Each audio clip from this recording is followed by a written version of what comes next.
The commodity can only be understood in its undistorted essence when it becomes the universal category of society as a whole. Only in this context does the reification produced by commodity relations assume decisive importance, both for the objective evolution of society and for the stance adopted by men towards it. Only then does the commodity become crucial for the subjugation of men's consciousness to the forms in which this reification finds expression, and for their attempts to comprehend the process or to rebel against its disastrous effects and liberate themselves from servitude to the second nature so created. Marx describes the basic phenomenon of reification as follows, quote, "A commodity is therefore a mysterious thing, simply because in it the social character of men's labor appears to them as an objective character stamped upon the product of that labor.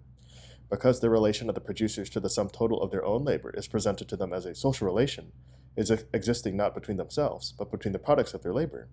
This is the reason why the products of labor become commodities, social things whose qualities are at the same time perceptible and imperceptible by the senses.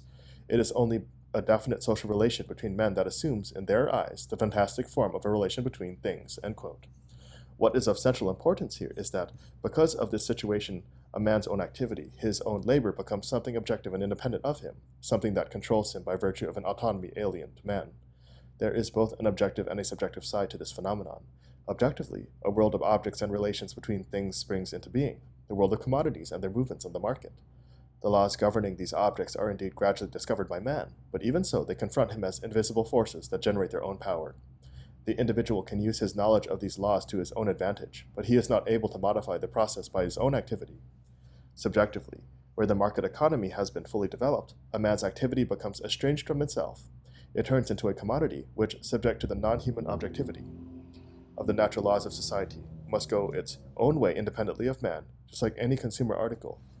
Quote, "What is characteristic of the capitalist age," says Marx, "is that in the eyes of the laborer himself, labor power assumes the form of a commodity belonging to him. On the other hand, it is only at this moment that the commodity form of the products of labor becomes general." End quote. Thus, the universality of the commodity form is responsible both objectively and subjectively for the abstraction of the human labor incorporated in commodities. On the other hand, this universality becomes historically possible because this process of abstraction has been completed.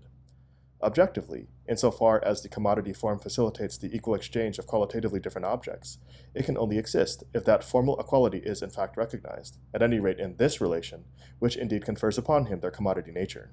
Subjectively, this formal equality of human labor in the abstract is not only the common factor to which the various commodities are reduced, it also becomes the real principle governing the actual production of commodities. Clearly, it cannot be our aim here to describe even in outline the growth of the modern process of labor, of the isolated, free laborer, and of the division of labor. Here we need only establish that labor, abstract, equal, comparable labor, measurable with increasing precision according to the time socially necessary for its accomplishment, the labor of the capitalist division of labor existing both as the presupposition and the product of capitalist production, is born only in the course of the development of the capitalist system.